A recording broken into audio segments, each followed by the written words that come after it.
Welcome to the Deconstructing Data podcast and live stream. I'm Jessie Lezak, CMO at BDEX, along with BDEX's founder and CEO, David Finkelstein. What's up, David? Hey, Jessie.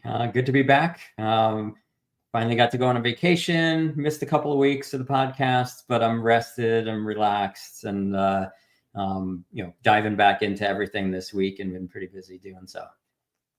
Nice. Well, clue the listeners in on, give us a little sneak.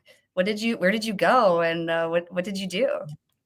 Oh, I was in Costa Rica. I was in the Arenal area, which is Arenal is one of the volcanoes there, just out of La Fortuna, and I was in a little villa in the jungle at this beautiful resort. So just hanging out in the jungle, in the rainforests, and in the hot springs, and relaxed. So it was nice, and I was totally offline.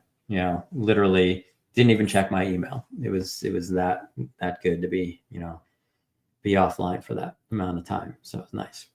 I'm so glad to hear that. You so deserve that. With everything, just with the business, but not only that, in the last few years, all the hurricanes that have been through Florida, man, you've just been going through the ringer. So I'm so glad that you got to get away. But today we're glad to have you back on Deconstructing Data because we're thrilled to welcome on Michael Broder. He's the co-founder and CEO of RCKRBX. I'm going to put it on the screen here so everyone can see. Wait, actually, we've got Michael here. Michael, welcome to the show. Thank you. Pleasure to be here. Absolutely. We're so glad you joined us today, Michael.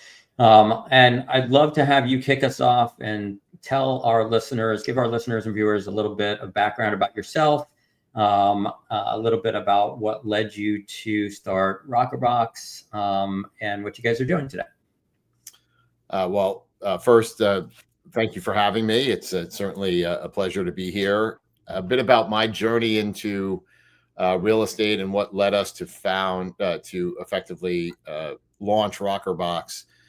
My trajectory into the real estate world is what I would call very unusual. I actually worked in the political arena for the first part of my career, primarily on the campaign side, either acting as a strategic consultant or campaign manager for close to 30 campaigns, primarily congressional, gubernatorial, U.S. Senate.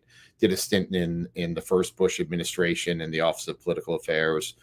And when I got out of the political world after the 1998 cycle, I decided that perhaps it was best for me to begin to take all that knowledge and learning of the use of data and research methodologies in the political world and figure out how to apply them to commercial enterprise.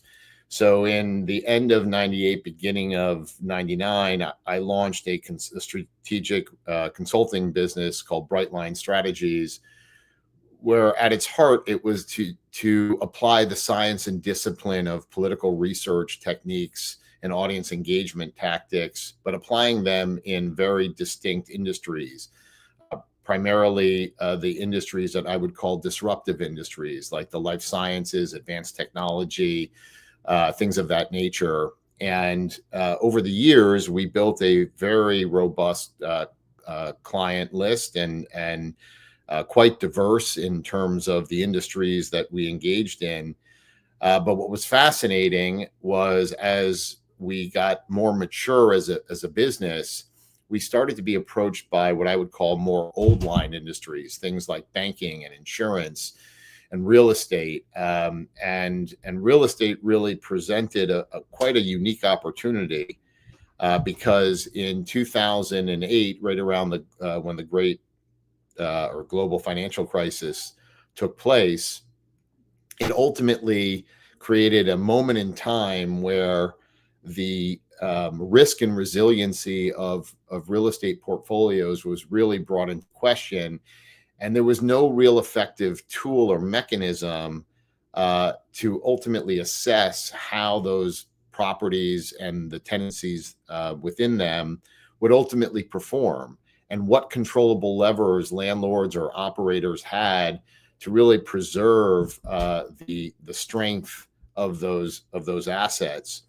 And so we were approached then to do some research, to apply some of our predictive analytics and data models to commercial office. And what we found was that not only was the data extremely beneficial and accurate, leading to some real competitive advantages of those early adopters, but we also uncovered that the industry itself was fairly devoid of this kind of primary audience polling research and the predictive analytics that you can apply to those types of data sets, along with what I call companion data or secondary source data that is historically what the industry has relied on. But generally speaking, it has not really leveraged these voice of the customer, consumer data insights to inform decisions. So we built a pretty large real estate practice over the years, which in 2020, we decided to cannibalize the consulting firm and become a tech business and transition the more organic or custom research projects into a tech SaaS environment where we could deliver these kinds of insights on demand at users' fingertips to really improve how they evaluate what markets to invest in, what to build or reposition in those markets that they've identified as high or target rich environments.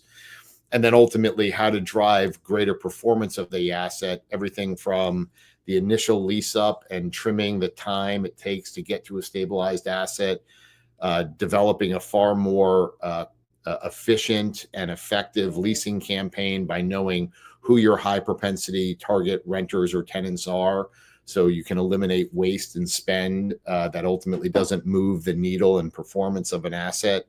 All the way through renewal intention and through disposition of an asset. So the data has massive applications across pretty much all the life stages within a real estate asset. So that is kind of the evolution of my career, my businesses, and how we ultimately got to where we are today. That's wild. I mean, I love the story of how you were able to sort of transform the technology that you were using in one industry to another. Love that. Would love to dive a little deeper and get an understanding of, jumping into the first topic, I guess, and using demand data and generating smarter real estate marketing. So help me understand the type of data that you guys are analyzing, and what sort of insights it's providing. So from a data standpoint, let's just take a market for example, because I think it's helpful to think through it in terms of the applications within a particular geography. So whenever we deploy into a market to power the system, to be able to give that predictive insight to people, the very first thing we do before we ever go into the field to collect the primary audience data and then pair it with all the secondary source data, we first have to understand what are the sampling requirements. And we tether all of our data models to census tract levels and all the way up across an MSA. And what that means is when we're going into a market like a Dallas-Fort Worth market, it's just a very hot real estate market, understanding at a zip code level what the audience requirements from a sampling standpoint are, meaning how many people that look like me do I need based on the density of that population within a zip code versus some other subset of the population. That tells us just what the sampling requirements are. And then we go and randomly recruit those statistically powered and representative data samples across every zip code. So we build our data models from the zip code, or in some cases, zip +4 level up across an MSA and in some cases an entire state. And that's very similar to the way we do, political polling in terms of, you've all heard the comment, all politics is local. So understanding this at a micro geography level and a micro population level, and then carrying out those data models in much wider geographies. Once we have collected that information, unlike most polling, which gives you insights on a moment in time in terms of what people are thinking, our data is actually looking forward. It's all predictive. It's not about what is happening today. It's what's going to happen tomorrow. So when you think about the political research methodologies that we apply in campaigns, it's all about understanding from election day backward. Meaning, if I am in the summer and election day is in November, I'm trying to understand, what does the landscape of the electorate look like? How am I moving and mobilizing voters around the issues and thematics of my campaign to make sure that by the time I get to election day, I've mobilized 50% plus one of the electorate, assuming a two-person race. Well, that's all about understanding what's important to whom and how that influences their decision-making. Well, imagine having that kind of insight when you're looking to build a new real estate asset, a multifamily asset in a particular market, and being able to understand what are people going to be looking for when they enter the rental environment to select their next live space. What are they drawn to? What matters most to them? What factors are accretive to lease up and rent premiums, and which are not?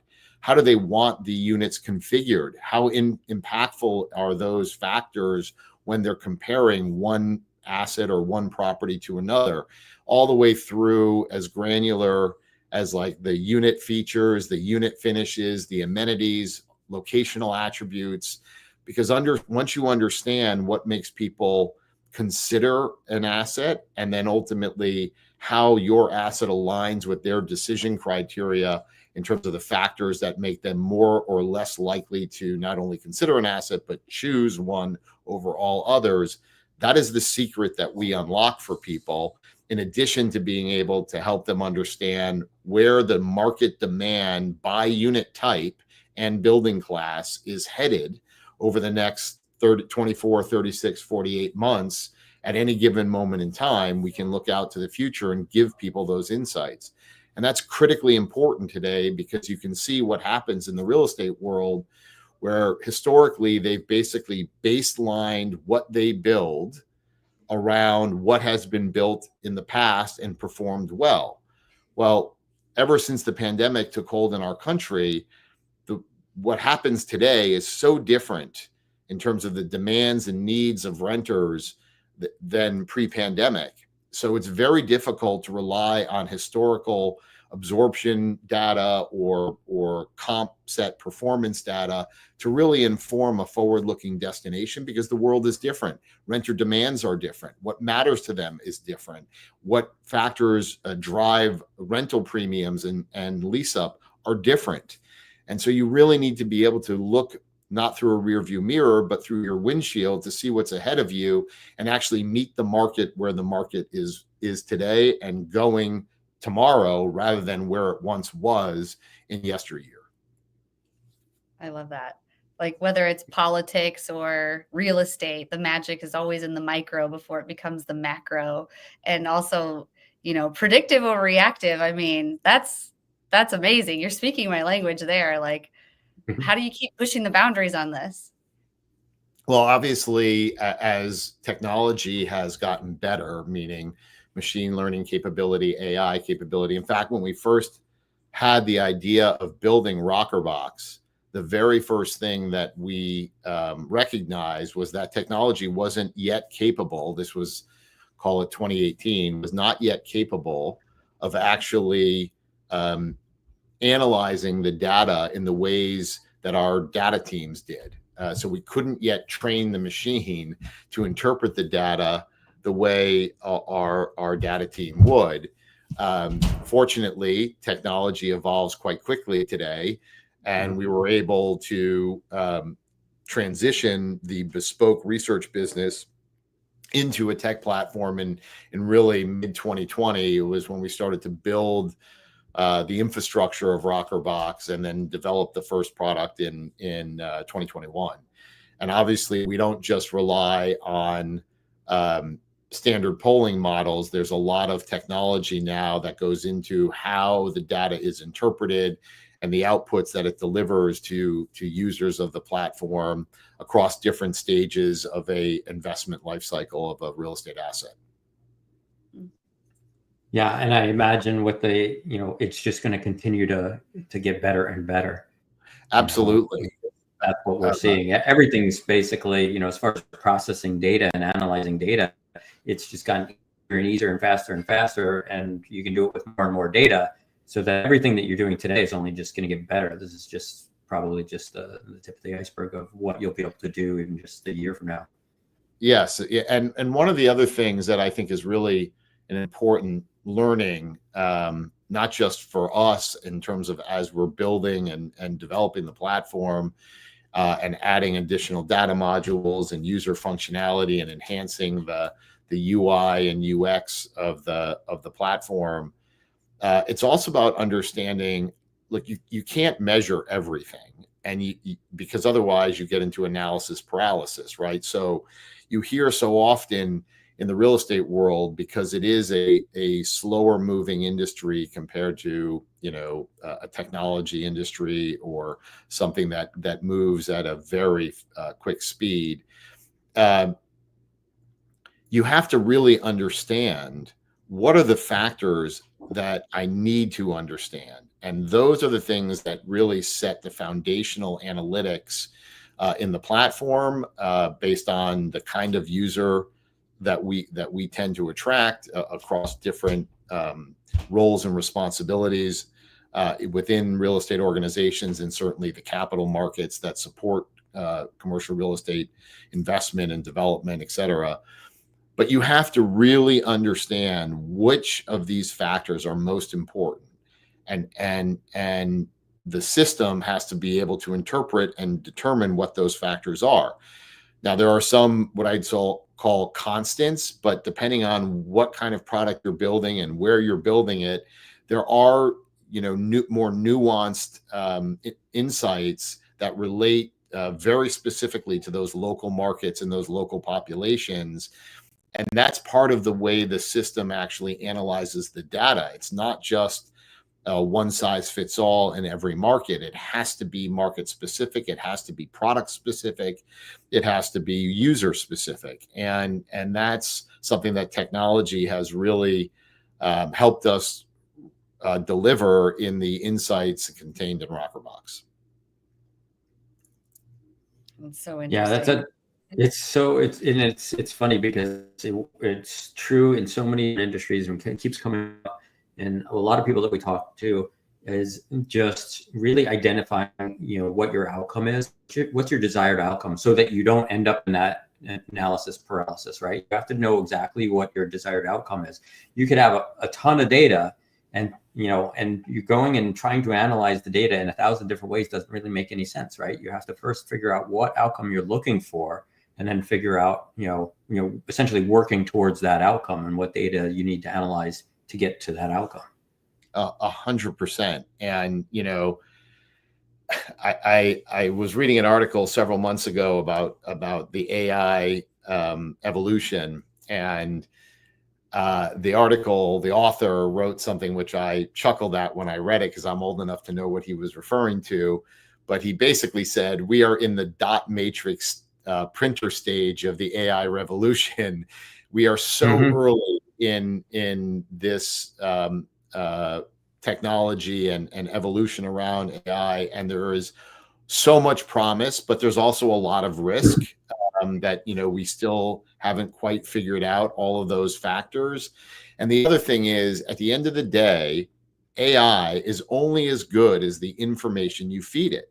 So if your data is bad, or your data is so broad, trying to leverage AI to get some actionable business intelligence or decision intelligence out of it, well, it's only as good as what you feed it. And so if you're feeding the information into the system that's wrong, it's not going to give you the insights that you need. So to your very point, it's not just about having more data. It's having the right data to engineer the right outcome for whatever business that you may be involved in. And obviously we're in the real estate space now, but you could easily, and we have applied these same types of analytics over the years in the consulting business to a whole host of sectors, starting first in the life sciences and biotech world and advanced technology, but also old line industries like insurance and banking and real estate, because of the commoditization effects that have happened across those industries with the advent of new technologies. So whether it's fintech in banking, or prop tech in real estate, understanding still the essence of what's important to your end user and how those things are changing, and where are the controllable levers for you as the business to really isolate those and leverage those towards your desired business outcomes. That is the name of the game in today's world, particularly in commoditized markets, because when you have product that looks the same, you train your buyer to buy on price, right? It's the lowest common denominator reality in commoditized markets. Why am I going to pay a premium to be in this building across the street when I can go to the building next door that is very similar in terms of unit finishes and features and amenities and design, and pay $200 less a month for that unit over the one across the street? Well, that's the reality of the real estate world today, because of the way buildings have been designed and built, basing them on what had been built before and how they performed.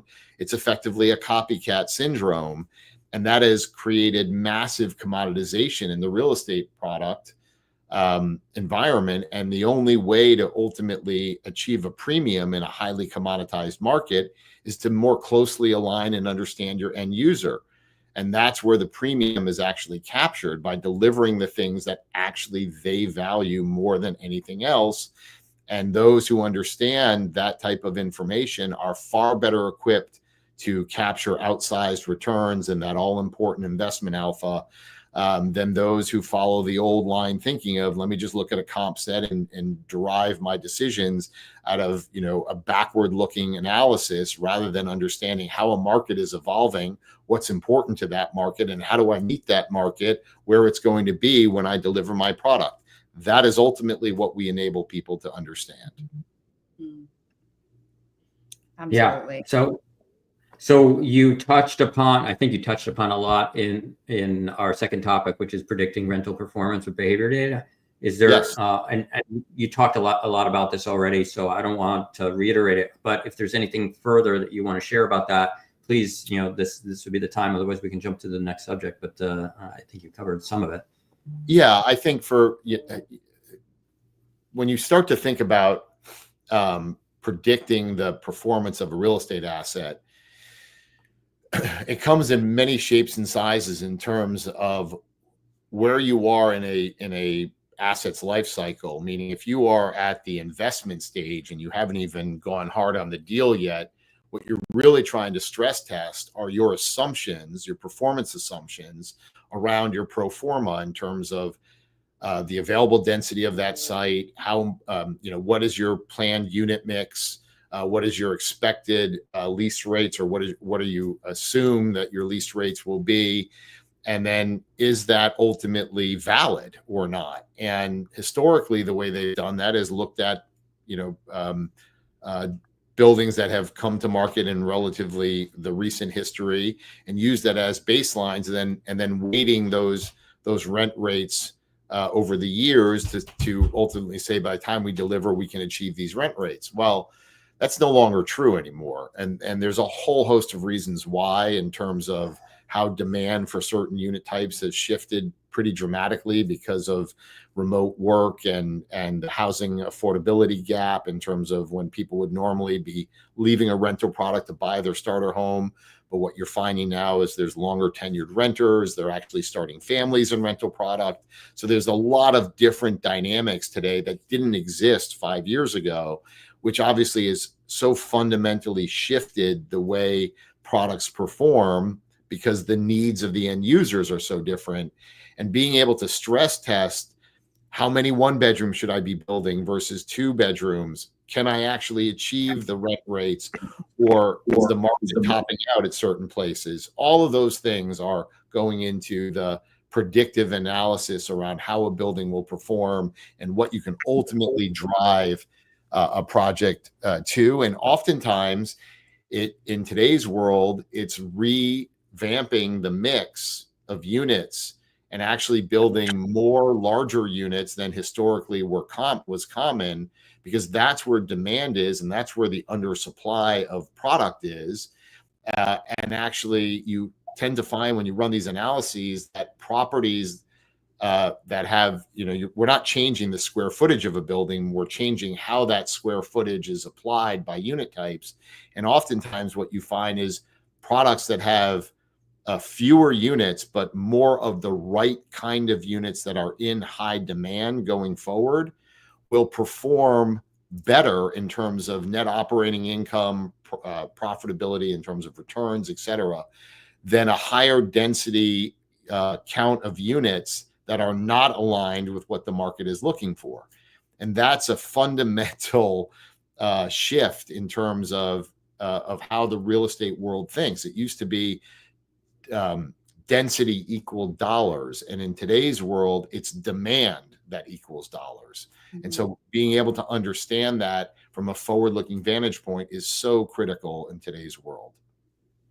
I can imagine. And the predictive analytics on that must be interesting as time goes on. They are, because we don't, the data in the platform is not static. Whenever we deploy into a market, we regularly go in on a quarterly basis and update all those data sets. So you can see change over time, which is critically important, because when you're building a new building or repositioning an existing asset, it may take you 18 months to 3 years to be back on market. You need to understand how the market is evolving as you're making decisions that will affect how that building will perform. Anything from amenities or finishes and features, configurations of units, density of units. So being able to actually see that as you're going through the process, and it's like having a customer avatar at the decision table with you when you're actually reaching those various decision gates in terms of the design and programming of an asset. Absolutely. Well, switching gears a little bit on our final topic before we get into tech stack is cross-industry insights. Could you talk to us just a couple minutes on rethinking real estate marketing? Sure. I mean, one of the things that, because this type of demand side data didn't really exist in real estate, really before RCKRBX, quite honestly, the reality is the way people used to market real estate was they would cast a very wide net and hopefully capture enough of the constituencies in that net that would be attracted to the asset that they were promoting and marketing. That's a very inefficient and wasteful in terms of time and money and effort marketing approach. We take a page out of the political world, where when you think about a get out the vote operation in a political campaign, where we now know who the high propensity voters are that we can turn out to the polls, and we actually target them at an individual level within a household, meaning our data in the political world is so deep that we can tell if there's a family in a particular home, and one is a Republican and one is a Democrat, and they have 2 kids, we can tell you which one is which, right? So we know who our targets are and what matters to them and how to engage them and how to turn them out. We apply that same micro-targeting methodology that we use in the political world to our leasing accelerator tools in RCKRBX, where we're able to tell people, based on the kind of asset you've built, here are the high propensity renters that you should be targeting down to the zip code, in some cases zip +4 level. How many of them are there? Where they're most densely populated, what their information consumption habits are, so you know exactly how to reach these folks rather than just applying a broad spray and pray approach.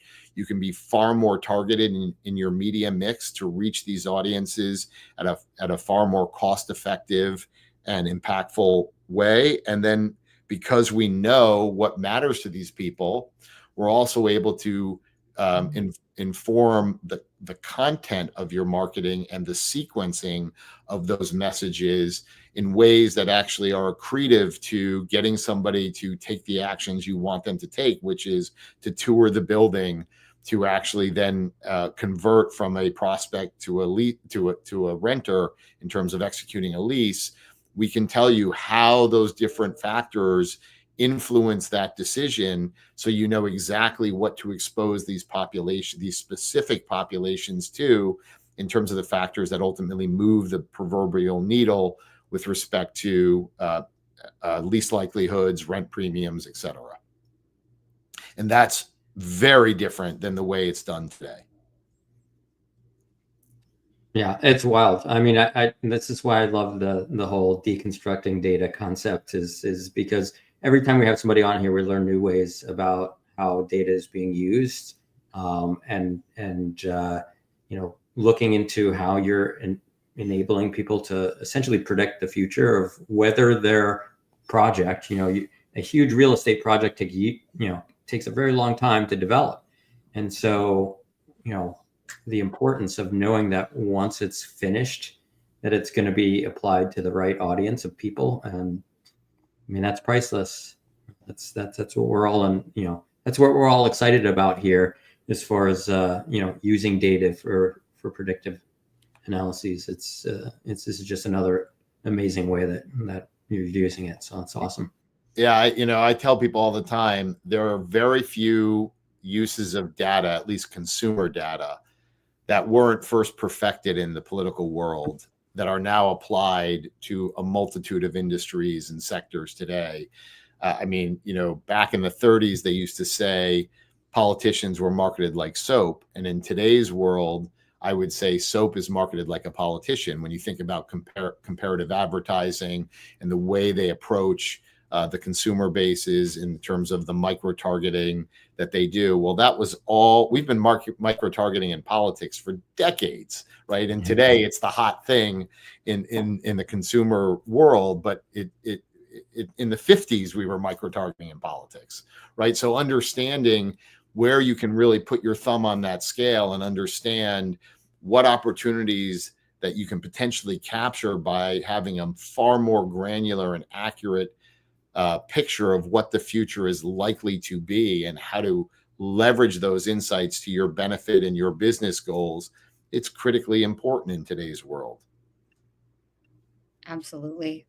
And I'm just kind of sitting back here laughing a little bit on some of the political stuff, because you've been talking about 2008 and how you were in politics. And I was like, and that was big for me too, because in 2008, I was working for Obama's campaign in Iowa. And that was the first place I ever was exposed to big data. And it just blew my mind. And I learned so much. I was more on the micro-targeting part because I was localized. But to see like where we've come from there to now, and also to just hear from you, like in 2008, it seems like it was such a big year. I was putting that in the comments earlier, because like real estate data was taking off, politics data was taking off, like everywhere. It seems like data was starting to take off. Maybe it's just me, but well, it's very interesting. The Obama campaign really, they ran a textbook campaign in terms of the use of data.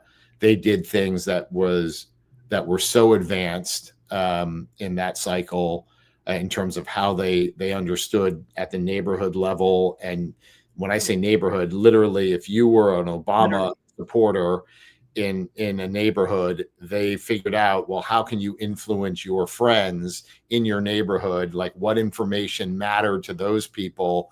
I mean, they were so good, and they really elevated the use of data. And then I would credit the Trump campaign too in 2016 and again in 24 in terms of their use of data, and how, I mean, there were so many articles written about their operation in terms of the use of social media. It was almost like a live trading floor where they would have all these social media marketers in think of a trading floor, and they would all be putting out different social media messages if they were doing a rally in a particular area, right? And once they figured out which one resonated most and was getting the most impact or clicks or engagement, then everybody else on that floor would then deploy that. They were so fast in terms of how they were like testing messages, looking at the data, and then actually leveraging that data to mobilize populations of voters.